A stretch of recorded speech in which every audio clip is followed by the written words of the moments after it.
Miyo worriedly questions the well-being of everyone at the samurai house. Thankfully, everyone was safe, but the house was completely burnt down.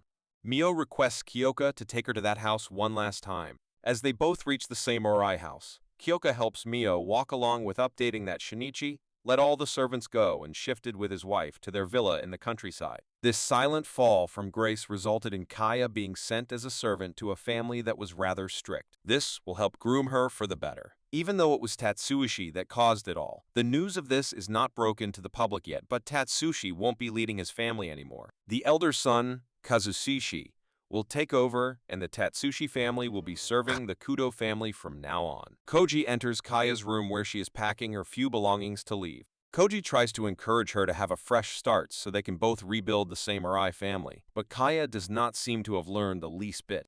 She arrogantly pushes Koji away and makes him leave as she stares at her family picture in which she is smiling proudly.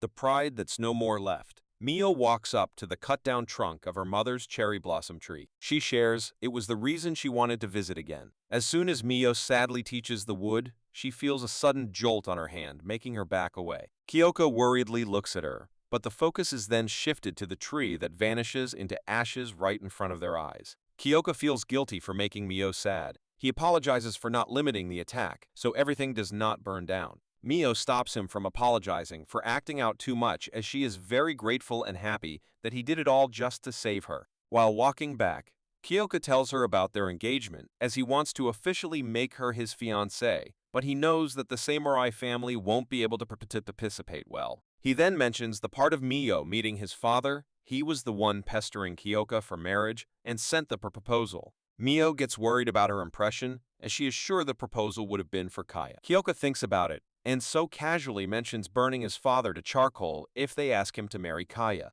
Miyo takes a moment before breaking into laughter. Koji appears at the burnt house, as if expecting Miyo and requests to talk to her alone. Kyoka allows that. Miyo expresses her gratitude as Kyoka himself told her it would not have been possible to find her this soon if not for Koji. As the two sit on their usual bench one last time, Koji reveals he is leaving for the old capital to retrain himself as he wants to become strong enough to save whomever he wants, whenever he wants. He even expects Kaya to do well wherever she serves.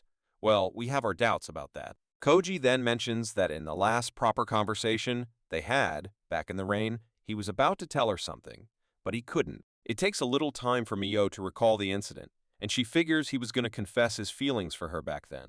To avoid the pain of rejection, she simply smiles, telling him she does not recall what he's talking about. Koji smiles when he realizes the indirect rejection of his unsaid confession. After this closure, Koji leaves with a determination of striving to be better. The engagement ceremony of Kyoka and Miyo turned out to be extra simple. It was just the two at their home signing their names on the paper to officially be engaged. Yuri is happy that Miyo will soon be Mrs. Kudo. Miyo feels happy at the thought of being called that way. An elegant woman enters the Kudo house, making Miyo rush to see who it is. Hazuki Kudo, the older sister of Kyoka, introduces herself. Miyo had asked Kyoka to let her redo her lessons to become a proper lady, so she can be a good wife to him. Kyoka agrees to what she wants even though he does not consider it necessary. He tells her not to lower her face in front of him, making her blush at that. After teasing her for being red, Kyoka suggests knowing a teacher who could help her. Miyo is delighted to hear that and is about to thank Kyoka, but he tells her it is not needed.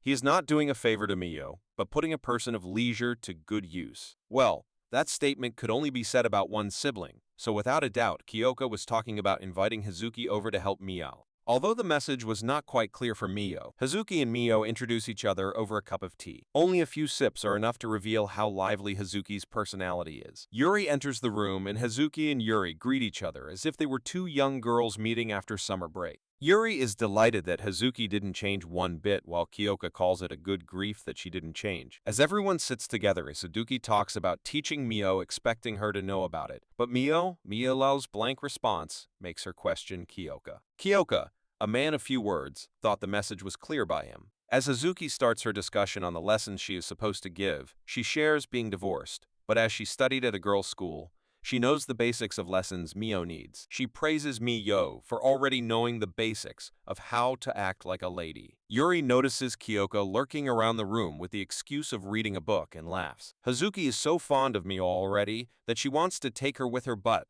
Of course, Kyoka would not let her out of his sight. Hazuki sets up a proper plan to teach Miyo till a party that the Kudo family is supposed to attend, and there they can see how much she has learned. At night, Kyoka feels the presence of a supernatural ability yet again, and rushes to see Miyo having a nightmare yet again. The barrier around the house is still intact, leaving him with one doubtful word, Yusuba. In a forest, there's a weird ritual going on around a huge rock that causes it to break, revealing some dark shadows. The next day, Major General Okaito calls Kyoka into his office and tells him to accompany him for a meeting about Tatsuishi. He then shares the grave news of the grave being opened in a tomb break-in. A guy in his office smiles evilly as he deems the time is finally here for them to go for Miyo. The graves, where all the people with supernatural abilities have been buried, have a seal around them to protect the village from the attack of grotesqueries, spirits who turn evil due to negative energy. If the seal has been broken, it means the village is in grave danger. Kyoka,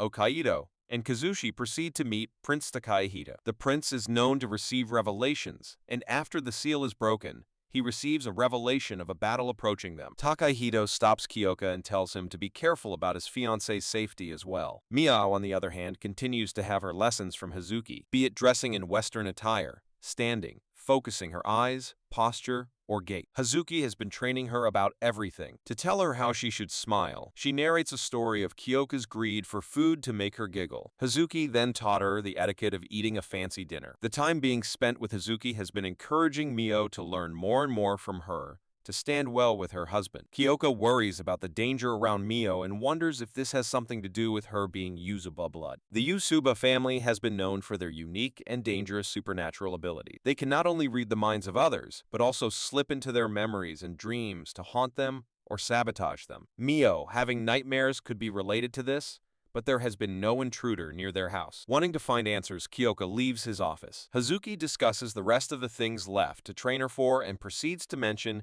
she does not like to be addressed formally by Miyo and would love to be called a big sister informally if Miyo wills. After Hazuki leaves, Miyo feels a little dejected as she wants to get closer to her husband and his family, but family is a word foreign to her. The only remarks about mother and sister she has heard are mockery. Kyoka's informant is unable to find any traces of the Yusuba family, and the only person who used the name Yusuba was Sumi. Kyoka asks him to investigate everything about Sumi, Miyo's mother. Reaching back home, he finds Miyo in a deep sleep yet somehow restless. His worry increases, and his determination to find answers becomes stronger. The next day, Miyo looks pale and weak to Hazuki, but manages to continue her training and learns how to walk properly finally. Hazuki assures Miyo to feel free to tell if she is not feeling well. During tea, Hazuki rants about Kyoka being careless for coming late when such a cute fiancé awaits him at home, but Miyo is not troubled by his hard work at all. His working hard in his job makes her work harder in practicing with Hazuki. A messenger from the Ministry of Imperial House reaches Kyoka. The messenger is Arata Tsuruki, the guy who is eager to see Miyo. Tsuruki tries small talk, but Kyoka is not in the mood for any. He then shares multiple bodies of suspicious men found near where the seal was broken. The men must be the ones who did it, but their purpose is still unknown. Kyoka shares his confusion on why the ministry decided to not avoid their organization this time. Tsuruki reasons that they are too short-staffed to handle the situation on their own,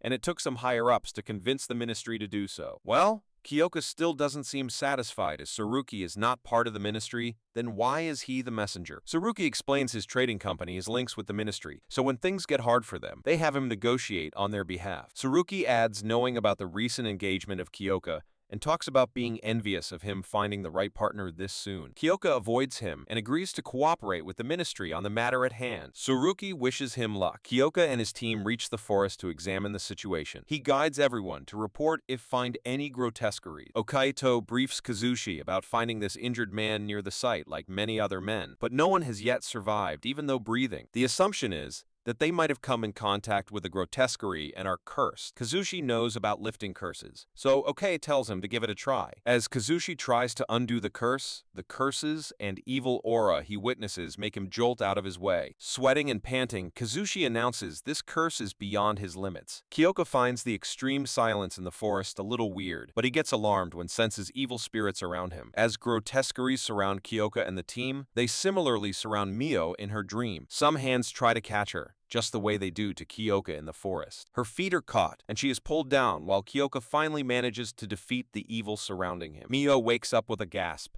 as tears flow from her eyes. Tsurugi touches the cherry blossom tree, smiling as an old man mentions some awakening being very soon. Tsurugi is the protector of whatever awakening they're talking about. It takes Kyoka and the team the whole night to manage to destroy all the grave grotesqueries. On the other hand, Hazuki takes Miyo to the town with her to test her confidence and learning, but things don't seem too well with Miyo. Hazuki worries as she looks pale and tired and thinks it's because she feels anxious about trying new things. Hazuki convinces Miyo to go back as they had enough exposure for the day. Miyo tries to resist going back, but her health decides otherwise. She tries not to faint on the market, but her vision blurs as she goes down. Miyo is caught by someone. At first, she thinks it is Kyoka, but when her sight clears, she finds Tsurugi greeting her, as if he knows her.